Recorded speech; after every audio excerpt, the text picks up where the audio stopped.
അപ്പൊ ഇയാൾ 1 പറഞ്ഞു, അയാൾ 2 പറഞ്ഞു, 2 പറഞ്ഞു, 4 പറഞ്ഞു. അത് സ്ട്രെസ്സാണ്. അപ്പൊ അവിടെ എന്ത് ചെയ്യാൻ പറ്റും? You have to escape from there. പെട്ടെന്ന് നമുക്ക് വേറൊരു അതിന് നമ്മൾ പറയും അറ്റൻഷൻ. നമുക്ക് എന്താണോ എപ്പോഴും ഒന്നുകിൽ നമ്മൾ കണ്ണുകൊണ്ട് കാണുന്നത്, കാതുകൊണ്ട് കേൾക്കുന്നത്, അല്ലെങ്കിൽ നമുക്കുണ്ടാകുന്ന അനുഭവങ്ങൾ, അല്ലെങ്കിൽ രുചി, ഇങ്ങനെയുള്ള എൻവയോൺമെന്റിൽ നിന്ന് ഏത് സ്റ്റിമുലസ് ആണോ നമുക്ക് സ്ട്രെസ് പ്രൊഡ്യൂസ് ചെയ്യുന്നത്, ആ എൻവയോൺമെന്റിൽ നിന്നൊന്നും മാറി നടക്കുക, അറ്റൻഷൻ ഡൈവേർട്ടിങ് എന്നാ നമ്മൾ പറയാം. ശ്രദ്ധ അതിൽ നിന്ന് നമ്മൾ വേറൊന്നിലേക്ക് മാറ്റുക. അത് ഏറ്റവും പ്രധാനപ്പെട്ട സ്ട്രെസ് റിലീഫാണ്. പിന്നെ കണ്ണുകൊണ്ട് കാണുന്നതാണ് നമുക്ക് സ്ട്രെസ് പ്രൊഡ്യൂസ് ചെയ്യുന്നതെങ്കിൽ, കണ്ണുകൊണ്ടുള്ള കാഴ്ചയാണ് നമുക്ക് സ്ട്രെസ് പ്രൊഡ്യൂസ് ചെയ്യുന്നതെങ്കിൽ നല്ല കാഴ്ചയിലേക്ക് നമ്മൾ പോവാം. അപ്പൊ ഒന്നും വേണ്ട, നിങ്ങൾ പറയും കടലിലുള്ള തിരമാലകളിലെ നോക്കുക, അല്ലെങ്കിൽ പ്രകൃതിയിലുള്ള നല്ല ദൃശ്യങ്ങൾ നോക്കുക. എങ്ങനെയാണേലും നമ്മളുടെ മനസ്സിന് ഇപ്പൊ തന്നെ നിങ്ങൾ ഒരു മിനിറ്റ് ഞാൻ പറയാം. നിങ്ങളുടെ പണ്ട് കാലത്തേക്ക് നിങ്ങളൊന്ന് തിരിച്ചുപോയേ, ചെറുപ്പകാലങ്ങളിലേക്ക് നിങ്ങളൊന്ന് തിരിച്ചുപോയേ, എല്ലാവരും ഒന്ന് കണ്ണടച്ചിട്ട് പഴയ കാലത്തേക്കൊന്ന് തിരിച്ചുപോയ മനസ്സൊന്ന് ശാന്തമാണ്. പെട്ടെന്ന് കണ്ണടയ്ക്കാൻ പറ്റുന്ന ഇപ്പൊ ഉറങ്ങിപ്പോയി. അതുകൊണ്ട് മനസ്സ് എന്തിനാ നമ്മൾ കണ്ണടയ്ക്കുന്നത്? എന്താ? മറ്റുള്ള എൻവയോൺമെന്റൽ സ്റ്റിമുലസിൽ നിന്ന് നമ്മളുടെ ശ്രദ്ധയെ മാറ്റാൻ വേണ്ടിയിട്ടാണ് നമ്മൾ കണ്ണടയ്ക്കുക, അല്ലെ? അങ്ങനെ കണ്ണടയ്ക്കുമ്പം നമ്മൾ എന്ത് ചെയ്യുന്നു? എല്ലാവരും ഒന്ന് കണ്ണടച്ചാട്ടെ. എന്നിട്ട് എല്ലാവരും ചെറിയ കുട്ടിക്കാലത്തെ ഏതെങ്കിലും ഒരു നല്ല അനുഭവത്തിലേക്ക്, ചെറിയ കാലത്തേക്ക്, നമ്മളുടെ ഓർക്കാൻ പറ്റുന്നതിനൊരു തലമുണ്ടാവും. ആ ഒരു ചെറിയ കാലത്തെ ഒരു ജീവിതത്തിലേക്ക് ഒന്ന് തിരിച്ചുപോയി ഓർത്തെടുക്കാൻ പറ്റുന്നുണ്ടോ? എന്തെങ്കിലും ഓർമ്മകൾ കുട്ടിക്കാലത്തെ, മുൻകാലത്തെ?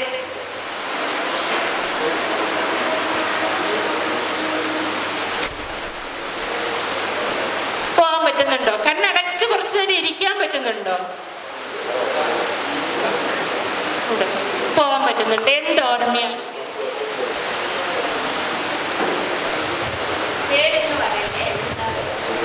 എൻ്റെ പേര് തങ്കച്ചൻ. എൻ്റെ പേര് ഫിക്ഷനിലാണ് വർക്ക് ചെയ്യുന്നത്. എൻ്റെ കുട്ടിക്കാലത്ത് എന്ന് പറഞ്ഞാൽ സ്കൂളിൽ പോയി പഠിക്കുന്ന കാലത്ത് കൂട്ടുകാർ കൂടി ഇന്നത്തെ കബഡിക്ക് പോലെ വന്ന് പല്ലുകളി എന്ന് പറയുന്ന കളിയുണ്ടായിരുന്നു. പല്ലുകളിയായിരുന്നു. അതിൽ മിക്കവാറും ആരായിരുന്നു ജയിക്കുന്നത്. അപ്പോൾ പ്രാവശ്യം കൂട്ടുകാരെല്ലാവരും കൂടി എന്നെ വലിച്ചു മറിച്ചിട്ട് അവിടുന്ന് വലിയെന്ന് പറഞ്ഞ് ഗ്രൗണ്ടിന് പുറത്തേക്ക് പോകാനായിട്ട് നോക്കിയതുണ്ട്. ലാസ്റ്റ് കളിയെല്ലാം കഴിഞ്ഞ് കളി ജയിച്ചു. വീട്ടിൽ ചെന്ന് നോക്കിയിട്ട് എത്ര ഒരു കഴിഞ്ഞപ്പം ഈ 2 ദിവസത്തെ ഒരു വീട്ടിലുണ്ട്, ഒരിയില്ല. ആ കളിയുടെ ഡ്രസ്സിൻ്റെ ആ സ്ഥലം അറിഞ്ഞില്ലായിരുന്നു. ഓരോരുത്തർക്കും ഉണ്ടാവില്ല, എല്ലാവരുടെയും നമുക്ക് ആ തങ്കച്ചൻ ചേട്ടൻ അത് പറയുമ്പോൾ അദ്ദേഹത്തിന്റെ മുഖത്തുള്ള സന്തോഷം കണ്ടോ? നമ്മളുടെ മനസ്സിന് 3 തലങ്ങളാണുള്ളത്. ഏതൊക്കെയാ മനസ്സിന്റെ 3 മണ്ഡലങ്ങൾ? ഏതൊക്കെയാ?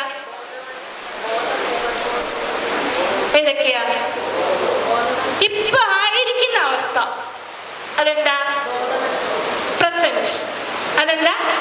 ബോധ മനസ്സ്. ഇപ്പൊ ആയിരിക്കുന്ന അവസ്ഥ. ഇന്നലെയൊക്കെയോ നിങ്ങൾ ഇങ്ങനെയുള്ള ഒരു സെഷൻ അല്ലെ ഇങ്ങനെയുള്ള ഒരു അറേഞ്ച്മെന്റ് ചെയ്യുന്നതിന്റെ തത്രപ്പാടിലായിരിക്കും, അല്ലെ? അതെന്താ? ഇത് പ്രസന്റ് ആണ്. കുറച്ചുകൂടെ താഴ്ന്നു നോക്കുകയാണെങ്കിൽ അത് ഇമ്മീഡിയറ്റ് പാസ്റ്റ് എന്ന് പറയും. ഇമ്മീഡിയറ്റ് പാസ്റ്റ് ഏതാ? ബോധ മണ്ഡലത്തിന് തൊട്ട് താഴെയുള്ളത്, അല്ലെ? എന്ന് വെച്ചാൽ എന്താ? ഉപബോധ മനസ്സ്. അത് കഴിഞ്ഞ ഇപ്പൊ തങ്കച്ചീട്ടൻ പറഞ്ഞ കാര്യം എവിടുന്ന് വരുന്നതാ? നമ്മളുടെ അൺകോൺഷ്യസ്. അവിടെയാണ് നമ്മൾ ഈ പ്രായമായവരോട് ചോദിച്ചു കഴിഞ്ഞാൽ ഏറ്റവും ഒരുപാട് കഷ്ടപ്പാടുകൾ കുട്ടിക്കാലത്തുണ്ടായെങ്കിൽ അവർ ഏറ്റവും കൂടുതൽ മെമ്മറൈസ് ചെയ്യാൻ ഇഷ്ടപ്പെടുന്നത് പാസ്റ്റാണ്, അൺകോൺഷ്യസ്. അപ്പൊ ഈ അൺകോൺഷ്യസ് മൈൻഡിലാണ് നമ്മളുടെ എല്ലാം storehouse of our past experiences എന്ന് പറയുക. ഏറ്റവും ആദ്യമുള്ളത് ആദ്യം വരും, അതിൻ്റെ മേലെ വരും. അപ്പൊ ഈ സ്ട്രെസ്ഫുൾ സിറ്റുവേഷൻ, അപ്പൊ ഞാൻ പറഞ്ഞു നമ്മൾ സ്ട്രെസ് മാനേജ് ചെയ്യുമ്പോഴും ക്ലിനിക്കൽ ആസ്പെക്റ്റിന് 3 തലങ്ങളുണ്ട്. 1 diagnosis, 2 treatment. ഈ ട്രീറ്റ്മെന്റ് ഒന്ന് നമ്മളുടെ ആറ്റിറ്റ്യൂഡ് മാറ്റുക, അല്ലെങ്കിൽ ചുറ്റുപാട് മാറുക. നമുക്കിപ്പോൾ ഒരാളെ മാറ്റാൻ പറ്റും. ഇപ്പം ചില കുട്ടികളുണ്ടാവും, അവർക്ക് വീട്ടിൽ നിൽക്കുമ്പോൾ ഒരു പ്രശ്നമില്ല, ഹോസ്റ്റലിൽ പോകുമ്പോഴാണ് അവർക്ക് ബുദ്ധിമുട്ട്. അപ്പോൾ അവരെ അവിടെ നിന്ന് മാറ്റി ഏതെങ്കിലും അങ്ങനെയുള്ള എന്ന് പറയുന്നത് പോലെ മോഡിഫൈ ദ എൻവയോൺമെൻറ്റ്, ചുറ്റുപാടുകളെ മാറ്റുക. അത് കഴിഞ്ഞ് മൂന്നാമത്തെ സ്റ്റെപ്പ് ഇവിടെ അത് തന്നെയാണ് ഫോളോ അപ്പ് എന്ന് പറഞ്ഞാൽ എന്താ അതിനർത്ഥം? നമ്മൾ നിരന്തരമായിട്ട് ഈ മനസ്സിനൊക്കെ എന്തെങ്കിലും തരത്തിലുള്ള ഫ്ലക്ച്വേഷൻസ് വന്നു കഴിഞ്ഞാൽ അത് വീണ്ടും റിപ്പീറ്റ് ചെയ്യാനുള്ള ഒരു പ്രവണതയുണ്ട്. എപ്പോഴാണ് മനസ്സിന് ഫ്ലക്ച്വേഷൻസ് ഉണ്ടാവുന്നത്? ഞാൻ പറഞ്ഞു, ഇലാസ്റ്റിക് ലിമിറ്റ് എക്സീഡ് ചെയ്യുമ്പോഴാണ്. ഇലാസ്റ്റിക് ലിമിറ്റ് എന്ന് പറഞ്ഞാൽ നമ്മളുടെ മനസ്സും ഒരു ക്യാരിയിങ് കപ്പാസിറ്റി ഉണ്ട്, അതിന് ഉൾക്കൊള്ളാൻ പറ്റുന്നുണ്ട്. അതിനപ്പുറത്തേക്ക് വന്നു കഴിയുമ്പോൾ മനസ്സെന്ത് ചെയ്യുന്നു? അതുകൊണ്ട് ഈ ഒരു സെഷനൊക്കെ വളരെ വളരെ പ്രധാനമാണ്. ഇതിനകത്ത് പലതരത്തിലുള്ള വ്യക്തികളുണ്ടാവും. ചിലർക്ക് എന്തു വന്നാലും ഒരു പ്രശ്നമില്ല, ചിലർക്ക് ചെറിയ കാര്യങ്ങൾ പോലും വിത്ത്സ്റ്റാൻഡ് ചെയ്യാൻ വിഷമമാണ്, ചിലർക്ക് പെട്ടെന്ന് ഡിസിഷൻസ് എടുക്കാൻ കഴിയും, ചിലർക്ക് ഒത്തിരി ആലോചിച്ചാലും ഡിസിഷൻസ് കിട്ടത്തില്ല, ചിലർ ചെറിയ ചെറിയ കാര്യങ്ങൾ മതി പെട്ടെന്ന് ദേഷ്യം വരും, അറഗൻ്റായിട്ട് മാറും. അപ്പം അതുകൊണ്ട് നമ്മൾ ശ്രദ്ധിച്ചിട്ടുണ്ടാവും, ഇമോഷൻസിനെ കൺട്രോൾ ചെയ്യുക എന്ന് പറയുന്നത് ഇമോഷണൽ റെഗുലേഷനാണ് സ്ട്രെസ് മാനേജ്മെൻറ്റിൻ്റെ ഏറ്റവും പ്രധാനപ്പെട്ട ഘടകം. എന്തുകൊണ്ടാണ് ഇമോഷൻസ് എന്ന് പറഞ്ഞാൽ എന്താ? ഇമോഷൻസ് എന്ന് പറഞ്ഞാൽ എന്താ?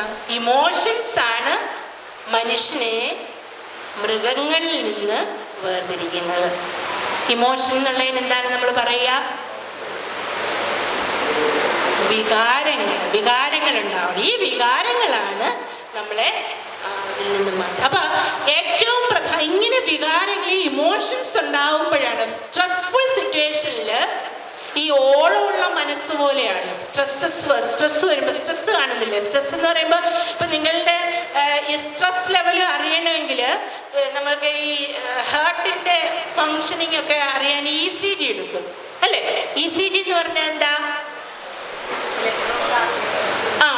ഗ്രാഫാണത് അല്ലേ? അപ്പൊ അതുപോലെ നിങ്ങളുടെ ഈ സ്ട്രെസ് ഉണ്ടാകുന്ന സമയത്ത് നമ്മളുടെ ഇമോഷണൽ ഡിസ്റ്റർബൻസ് നോക്കുവാണെങ്കിൽ അത് ഹൈ ആംപ്ലിറ്റ്യൂഡ് ആയിരിക്കും, ഹൈ ഫ്രീക്വൻസി ആയിരിക്കും. അപ്പൊ ഇങ്ങനെ വരുമ്പോഴാണ് ചിലർക്ക് എന്തുണ്ടാകുന്നത്? ഈ ഇമോഷണൽ ഡിസ്റ്റർബൻസസ് വരുമ്പോൾ, സ്ട്രെസ് കൂടുമ്പോഴാണ് പലതരത്തിലുള്ള ഈവൻ പരാലിസിസ് വരെ ഉണ്ടാവാം. കൂടുതൽ ഓവർ സ്ട്രെസ്സാണ്, പ്രഷർ, അതുപോലെ അൾസർ, ഗ്യാസ്ട്രിക് പ്രോബ്ലംസ്, ഇതെല്ലാം ഉണ്ടാകുന്നുണ്ടെന്ന് പറഞ്ഞാൽ. അതുകൊണ്ട് ഈ സ്ട്രെസ് ഏതൊക്കെ വഴിയാണ് പ്രൊഡ്യൂസ് ചെയ്യുന്നത്? കണ്ണുകൾ വഴിയാണ് ഒരു ഇഷ്ടമില്ലാത്തത് കാണേണ്ട വരിക. അപ്പൊ എന്ത് ചെയ്യണം? അതിന്റെ സൊല്യൂഷൻ എന്താ? അതിന്റെ റെമഡി എന്താ? ഇഷ്ടമുള്ളത് കാണാനായിട്ട് നമ്മളുടെ കണ്ണുകളെ നമ്മൾ ഡൈവേർട്ട് ചെയ്ത്, അത് വേണ്ട, അതെനിക്ക് കണ്ട. അപ്പൊ ഒരു കൂട്ടം ആൾക്കാർ അവിടെ ഇരുന്ന് മദ്യപിക്കുന്നു, അതില്ല, അത് എൻ്റെ കണ്ണ് അങ്ങോട്ട് പോവില്ല, അത് വേണ്ട. അതുകൊണ്ടുണ്ടാകുന്ന ലാഭം താൽക്കാലികമാണ്, അതുകൊണ്ട് എനിക്ക് അങ്ങോട്ട് പോകണ്ട.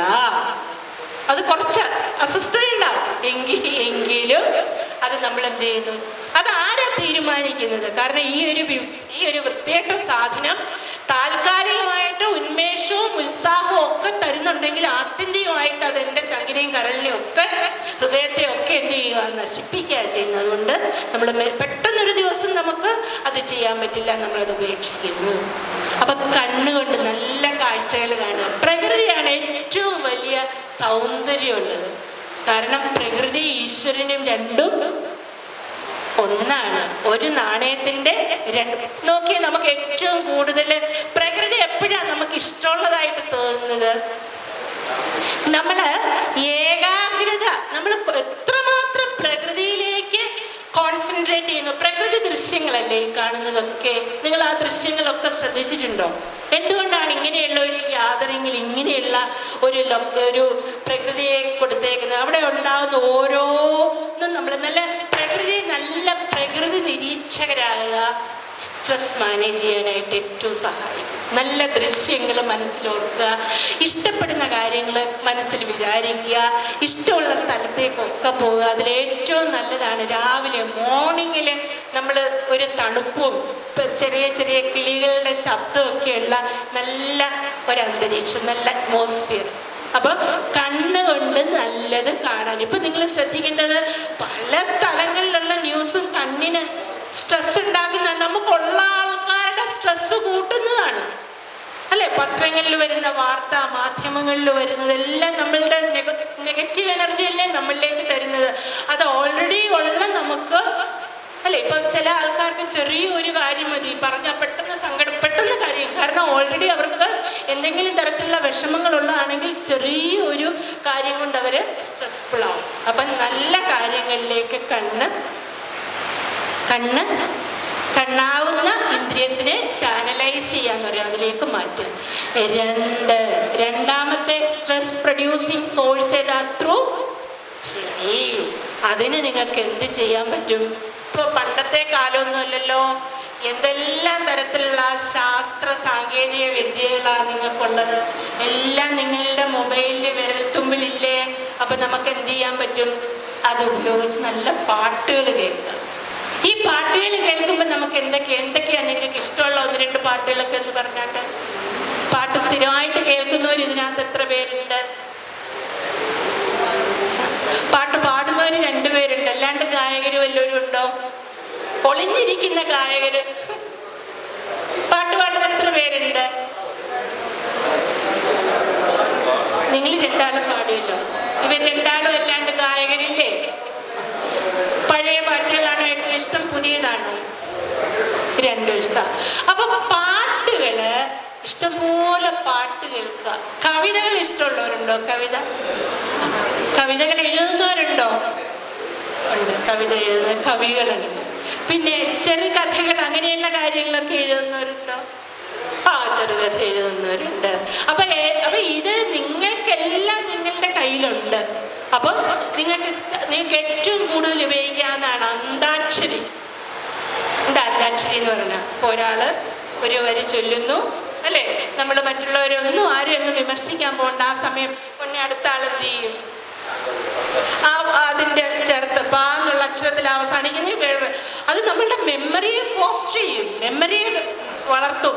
അപ്പൊ പെട്ടെന്ന് നമ്മളുടെ ബ്രെയിന് വർക്ക് കൊടുത്തു അല്ലെ. അപ്പൊ ഈ മെമ്മറിയൊക്കെ പാസീവായിട്ട് പോകുന്നെങ്കിൽ ഇതെല്ലാം മനുഷ്യന്റെ ശരീരം ഞാൻ ഇങ്ങനെ നടക്കുന്നത് തന്നെ നിങ്ങൾ അങ്ങോട്ടും ഇങ്ങോട്ടും നോക്കുമ്പോൾ ക്ഷീണം ഉറക്കമൊക്കെ പോകും. ഒരു സ്ഥലത്ത് നിന്നാൽ നിങ്ങൾക്കും സ്റ്റാഗ്നൻസി ഫീൽ. അതുകൊണ്ടാണ് ഞാൻ നടക്കുന്നത്. സമയമില്ലാത്തതുകൊണ്ടല്ലേ നിങ്ങളെയും കൂടെ ഇന്ററാക്ട് ചെയ്യിച്ചേനെ. അപ്പൊ ശ്രദ്ധിക്കേണ്ടത് ഈ അന്താക്ഷരി പോലെയുള്ളത് സംഘടിപ്പിക്കുക, പീരിയോഡിക്കായിട്ട് സംഘടിപ്പിക്കുക. ഒരു വൈകുന്നേരം എല്ലാവരും കൂടെ ഒരുമിച്ച് കൂടിയിരിക്കുന്ന സമയത്ത് അപ്പൊ എല്ലാവരുടെയും ബ്രെയിൻ വർക്ക് ചെയ്യും. ഇപ്പൊ കുറെ പാട്ടുകൾ കൊണ്ടുവരും. പിന്നെ പാട്ടുകൾ കേൾക്കുമ്പോ ഇപ്പൊ വയലാറിന്റെ പാട്ടുകൾ അല്ലെ പാടുമ്പോഴേ ആ പാട്ടിന്റെ ആ വഴിയിലൂടെ നിങ്ങൾ സഞ്ചരിക്കണം. ഇമാജിനേഷൻ എന്ന് പറഞ്ഞാൽ അർത്ഥം എന്താ? നമ്മൾ അതിന്റെ അർത്ഥതലങ്ങളിൽ കൂടെ നമ്മൾ പോകും. അപ്പൊ നമുക്ക് എന്തുണ്ടാവില്ല, നമ്മുടെ മനസ്സും ബുദ്ധിയൊക്കെ ഒന്ന്. അപ്പൊ ഈ വാക്കുകള് ഇപ്പൊ നീലഗിരിയുടെ സഖികളെ എന്നുള്ള പാട്ട് അല്ലേ, ഏറ്റവും ഇഷ്ടമുള്ള പാട്ടാണ് അല്ലേ. ആ നീലഗിരിയുടെ സഖികളെ എന്നുള്ള പാട്ട് വെറും അക്ഷരങ്ങളാണ് ആയിട്ടുള്ള ലെറ്റേഴ്സാ. പക്ഷേ ഈ അക്ഷരങ്ങള് എപ്പോഴാ ജീവസുദ്ധതാവുന്നത്? നിങ്ങളിപ്പോ ഒരു കഥ വായിക്കുക. ഈ കഥ വായിക്കുമ്പോൾ ഒരു പുസ്തകം നിങ്ങൾ തുറന്നു വെച്ചിട്ടുണ്ട്, പുസ്തകത്തിന്റെ താഴെ തുറന്നു വെച്ചിട്ടുണ്ട്. ആ പുസ്തകങ്ങളിൽ കുറെ അക്ഷരങ്ങളാണ്. ഈ അക്ഷരങ്ങളിലൂടെ എന്തു പോകുന്നുണ്ട്? നമ്മളുടെ എനർജി അല്ലെ. ഈ നമ്മളുടെ എനർജി പോവാന്ന് പറഞ്ഞതിന് അർത്ഥം എന്താ? ചിലര് വെറും സർഫസ് വേൾഡിൽ നിൽക്കും, ചിലർ ഇമാജിൻ ചെയ്യാന്ന് പറഞ്ഞാൽ ആ സിറ്റുവേഷൻ വിഷ്വലൈസ് ചെയ്യും. ഇപ്പൊ ഒരു ഗ്രാമത്തില് ഒരു ക്ഷേത്രം, ആ ക്ഷേത്രത്തിൽ നിന്ന് നിങ്ങൾ പോകാൻ പറ്റുന്നുണ്ടോ എന്ന് നോക്കിയേ. ഒരു പാടത്തിന്റെ നടുക്കുള്ള ഒരു ക്ഷേത്രം, നമ്മുടെ കാലിക്കറ്റ് യൂണിവേഴ്സിറ്റിയിലാണ് ഞാൻ MD ചെയ്ത്. അവിടെ ഒരു ക്ഷേത്രമുണ്ട്. കുറച്ചുള്ളിലേക്ക് പോകുമ്പോൾ മലപ്പുറത്ത് വയലിന്റെ നടുക്കുള്ള ഒരു ക്ഷേത്രം. ആ ക്ഷേത്രത്തിൽ നിന്ന് ഇങ്ങനെ രാവിലെയുള്ള ശബ്ദം അല്ലേ? രാവിലെ ഏതാ ഉള്ള ജ്ഞാനപ്പാന അതിങ്ങനെ വരുന്നു. ആ സമയത്ത് നിങ്ങളിങ്ങനെ ആ ക്ഷേത്രം ഇങ്ങനെയൊക്കെ വിഷ്വലൈസ് ചെയ്യണം, സ്ട്രെസ് കുറയ്ക്കാനല്ല. നിങ്ങളിങ്ങനെ നടന്ന ആ പാടവരമ്പത്തൂടെ നിങ്ങളും പോകണം. പാടവരമ്പത്തൂടെ ഇങ്ങനെ നിങ്ങൾ പോകുന്നു. രണ്ട് സൈഡിലും നല്ല നെല്ല് അല്ലെ, നെല്ലിങ്ങനെ കൊയ്യാനായ നല്ല മഞ്ഞക്കതിരോടുകൂടിയ നെല്ലിങ്ങനെ നിൽക്കുന്നു. ആ നെൽപ്പാടത്തിനിടയിലൂടെ നിങ്ങൾ ഇങ്ങനെ നടന്നു പോവാണ്. അപ്പൊ ചെറുതായിട്ട് ഈ വെള്ളത്തുള്ളികളൊക്കെ ഇങ്ങനെ ഇട്ടിട്ട് ഇങ്ങനെ പ്രകൃതിയായിട്ട് ഇങ്ങനെ ഇമാജിൻ ചെയ്ത് എവിടെ സ്ട്രെസ് വരും? അപ്പൊ ഒബ്സർവേഷൻ ഉണ്ടാകുക, നല്ല കീൻ ഒബ്സർവേഴ്സ് ആയിട്ട് മാറുക, പ്രകൃതിയെ നന്നായിട്ട് നിങ്ങൾ നിരീക്ഷിക്കുക.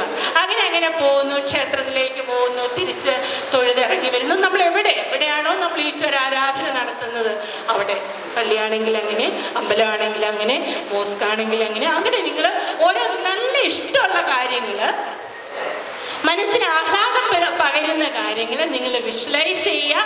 ആ കാര്യങ്ങളിലോട്ട് നിങ്ങൾ പോകുക. അതേസമയം നിങ്ങളൊന്ന് ചിന്തിച്ച് അയ്യോ എനിക്കതില്ല, എനിക്കിതില്ല, എനിക്ക് അത് ചെയ്യണം, ഇങ്ങനെ ആകാംക്ഷപ്പെട്ടുകൊണ്ടിരുന്നാലോ? ആൻസൈറ്റി വേണം. ആൻസൈറ്റി ഒരുപാട് ആവാൻ പാടില്ല. ആൻസൈറ്റി കൂടുതലായി കഴിഞ്ഞാലോ?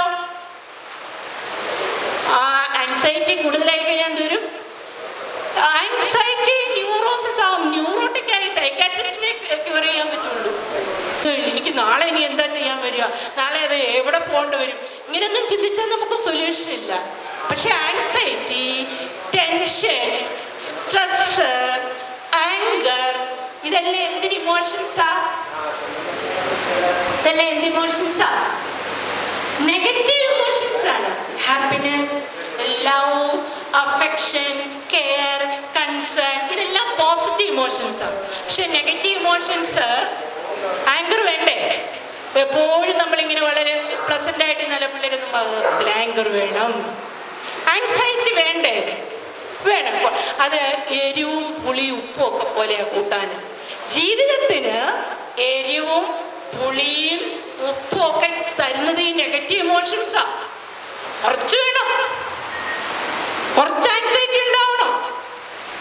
പക്ഷെ ഇതൊന്നും ഉപ്പിച്ചിന് കൂടി പോയാൽ കൂട്ടാൻ ഒരു രുചി ഉണ്ടാവില്ല, എരിവ് കൂടി പോയാൽ ഉള്ളില്ല എന്ന് പറയും. പക്ഷെ ഇതെല്ലാം കൂടെ ചേരുമ്പോഴാണ് ജീവിതം. അങ്ങനെ ഈ എല്ലാ ഇമോഷൻസും ഒരു ഡെഫിനിറ്റ് പ്രപ്പോർഷനിൽ ഇന്റഗ്രേറ്റ് ചെയ്യുമ്പോൾ, ചേർത്ത് വെക്കുമ്പോൾ ജീവിതം എന്തായിട്ട് മാറും?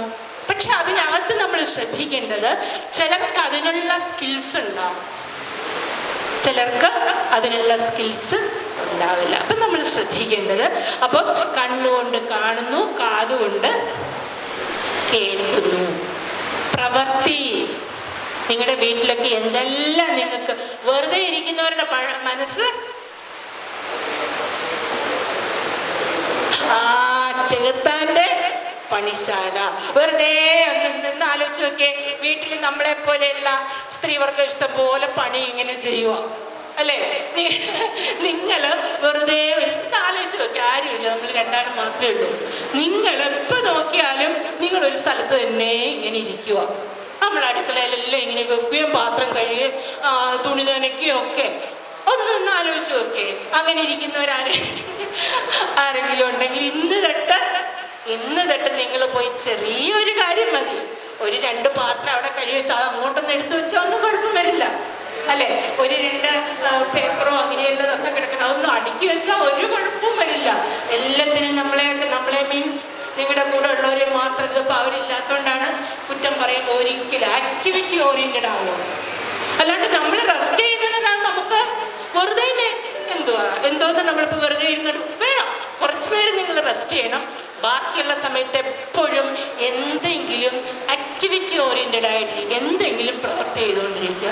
അത് വേറൊരാൾക്ക് ഒരു സഹായമായി, വേറൊരാൾക്ക്. അപ്പൊ നിങ്ങളൊന്ന് ഇൻട്രോസ്പെക്ട് ചെയ്യാൻ പറയും. ഇൻട്രോസ്പെക്ട് ചെയ്യാന്ന് പറഞ്ഞാൽ എന്താ? നമ്മൾ തന്നെ അല്ലെങ്കിൽ ചിലപ്പോൾ ഒരുപാട് പണി ഉണ്ടാവും. ആ സമയത്തൊക്കെ നിങ്ങൾ തന്നെ ആലോചിച്ച് നോക്കി, നിങ്ങളൊരു സ്ഥലത്ത് ഇങ്ങനെ കുത്തിയിരുന്ന് പേപ്പർ വായിക്കല്ലേ, കുത്തിയിരുന്ന് TV തന്നെ കണ്ടോണ്ടിരുന്നാലോ അതെന്തുണ്ടാവും? നിങ്ങൾക്ക് അത് മറ്റാൾക്ക് സ്ട്രെസ് ഉണ്ടാവും അല്ലേ? ഇപ്പൊ നിങ്ങൾ 2 ആൾക്കാരെന്ന് പറയുന്നത് ഒരു 2 കണ്ണുകൾ പോലെയാ അല്ലെ? ഒരാൾക്ക് ഇച്ചിരി സപ്പോർട്ട് അങ്ങോട്ട് കൊടുത്തു കഴിഞ്ഞാൽ ഇത് ഇവിടുത്തെ ഒരു എക്സസ് എനർജി റിലീസ് ചെയ്യുകയും ചെയ്യും, ഇയാൾക്കൊരു സപ്പോർട്ടുമായി. അപ്പൊ എന്ത് വേണം? എപ്പോഴും ഇന്ന് തൊട്ട് എല്ലാവരും നിർബന്ധമായിട്ടും പോയി എന്താന്ന് വെച്ചാൽ അവിടെ നിന്ന് ആ കിച്ചണിലുണ്ടോ എന്തെങ്കിലും ചെയ്യാനുണ്ടോ എന്നൊന്ന് ചോദിച്ചാൽ മാത്രം മതി. ഒരുപാടൊന്നും ചെയ്യണ്ട. പക്ഷെ നിങ്ങൾക്ക് എന്തെങ്കിലും അപ്പൊ സ്ട്രെസ് റിലീസ് ചെയ്യുക. സ്ട്രെസ് റിലീസ് ചെയ്യാന്ന് പറഞ്ഞാൽ എന്തിനു വേണ്ടിയാന്ന് ചോദിച്ചാൽ എൻ്റെ സ്ട്രെസ് റിലീസ് ചെയ്യാനും നിന്റെ സ്ട്രെസ് റെഡ്യൂസ് ചെയ്യാനും, എൻ്റെ റിലീസ് ചെയ്യാനും നിന്റെ റെഡ്യൂസ് ചെയ്യാനും, ഒപ്പം നമുക്ക് രണ്ടാൾക്കും റിലീഫ് ഉണ്ടാകാനും ആശ്വാസം ഉണ്ടാകാനും. അപ്പൊ എന്ത് ചെയ്യണം? നമ്മൾ വെറുതെ ഇരിക്കാൻ പാടില്ല. ചെറുതായിട്ട് ചെറിയ കാര്യങ്ങളാണെങ്കിൽ നമുക്ക് എന്ത് സപ്പോർട്ടാണെന്നറിയാം അവർക്കുണ്ടാകുക. അപ്പൊ ആ വീട് സന്തോഷമായി ഒരു സാധനം അങ്ങോട്ട് എടുത്തോണ്ടോ ഇങ്ങോട്ട് എടുത്തോണ്ടോ എന്ന് അത്രയൊക്കെ ഒരു.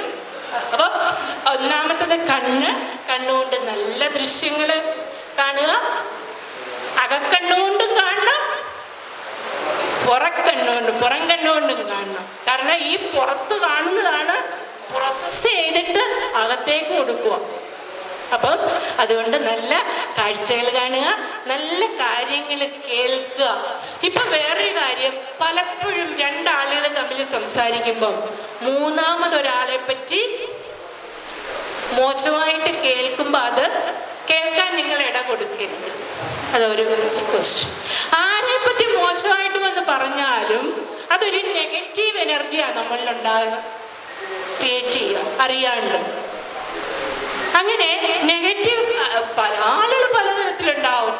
ഈ പോസിറ്റീവ്സ് മാത്രം നമ്മളിങ്ങനെ നോക്കുന്നതിനാ? നെഗറ്റീവ്സ് ആ വ്യക്തിയിലല്ലേ? എന്തെല്ലാം നെഗറ്റീവ്സ് ഉണ്ടെങ്കിലും ഒരു പോസിറ്റീവ് ഉണ്ടാവില്ലേ? എന്താ പോസിറ്റീവ്? പേരെങ്ങനെയാണ്? ശ്രീകുമാർ എവിടെയാ വീട്? എറണാകുളം. ഓ അത് ശരി, ഇച്ചിരി അപ്പുറത്തോട്ട് പോയി എൻ്റെ വീടായി. ആലപ്പുഴ. എന്താ എങ്ങനെയാണ് ശരിക്കും പറഞ്ഞാൽ സ്ട്രെസ് റിലീസ് ചെയ്യാനുള്ള 1-2 കാര്യങ്ങളൊന്ന് പറഞ്ഞു. എങ്ങനെയൊക്കെ നമുക്ക് റിലീസ് ചെയ്യാം? എന്തെങ്കിലും പ്രയോജനമുണ്ടോ? ഞാൻ പറയുന്നത് കേൾക്കുന്നുണ്ടോ? കുഴപ്പമൊന്നുമില്ലല്ലോ? ഇല്ല. പ്രയോജനപ്രദമാണോ? അപ്പൊ കണ്ണുകൊണ്ട് കാണുന്നു, നമ്മൾ കാതുകൊണ്ട് കേൾക്കുന്നു, പ്രവർത്തിക്കുന്നു. പിന്നെ അടുത്തത് എന്താണ്? കണ്ണ്, മൂക്ക്, അല്ലേ? മൂക്കും മണം, സ്മെല്ല് വളരെ പ്രധാനമാണ്. നമുക്ക് സ്ട്രെസ് പ്രൊഡ്യൂസ് ചെയ്യുന്ന സമയത്ത് ഇപ്പൊ എനിക്കൊക്കെ നൊസ്റ്റാൾജിക് ആയിട്ടുള്ള ഈ ക്യാമലിന്റെ ഇൻസ്ട്രുമെന്റ് ബോക്സ് ഉണ്ട് അല്ലേ? ആ ഇൻസ്ട്രുമെന്റ് ബോക്സിൽ ഒരു റബ്ബർ, അതിന്റെ ഒരു മണമുണ്ട്, ക്യാമൽ ബോക്സ്. അത് നമുക്ക് ഈ അച്ഛനും അമ്മയൊക്കെ സ്കൂളിൽ പോയി കഴിയുമ്പോൾ നമ്മൾ ഇതെല്ലാം ഇങ്ങനെ പെറുക്കി വെച്ചിട്ട് ആരുമില്ലാത്തൊരവസ്ഥയുണ്ട്. അവരെല്ലാം രാവിലെ പോകുമ്പോൾ പിന്നെ നമ്മൾ ഒറ്റയ്ക്കേ ഉള്ളൂ, ഞാനും എൻ്റെ 2 അനിയന്മാരും മാത്രമേ ഉള്ളൂ. അപ്പൊ ഈ ഒരു മണം ഇപ്പോഴും അവരില്ലാതെ നമ്മൾ പള്ളിക്കൂടത്തിൽ പോകുന്ന ആ ബോക്സും പിന്നെ പണ്ടത്തെ പോലെ നമ്മളൊരു വടിയൊക്കെ എടുത്തിട്ടാ പോവാം. പണ്ട് നിങ്ങളുടെ ഇത്തരമൊന്നുമല്ല, നമുക്ക് അലൂമിനിയത്തിൻ്റെ ഒരു പെട്ടി ഉണ്ടാവും. ആ പെട്ടിയുടെ ഇടയ്ക്കൂടെ ഒരു ചീമക്കൊന്ന എന്ന് പറയും, ചീമക്കൊന്ന. ക്ലാസ് ലീഡർ ആണെങ്കിൽ ചീമക്കൊന്ന എന്ന് പറഞ്ഞ ഒരു വടി എടുത്തിട്ടാ പോവാം. ആ വടി, പിന്നെ കുട, ഇങ്ങനത്തെ മോഡേൺ കുടകളൊന്നുമല്ല, ഒരു പ്ലാസ്റ്റിക് കൊണ്ട് അറ്റത്ത് അതിൻ്റെ ആ ഒരു പിടിയുണ്ട്. ആ പിടിക്കൊരു പ്രത്യേക മണമാണ്. നിങ്ങളൊക്കെ ഉപയോഗിച്ചിട്ടുണ്ടോ എന്ന് അറിയത്തില്ല. ആ പിടിക്കൊരു പ്രത്യേക മണം ഉണ്ടാകും. അപ്പൊ ഈ കുടയിലെല്ലാം കൂടെ വെച്ചിട്ട് പോകുമ്പോൾ ഈ ഒരു സ്മെല്ല് നമുക്ക് ഭയങ്കര. അപ്പൊ നല്ല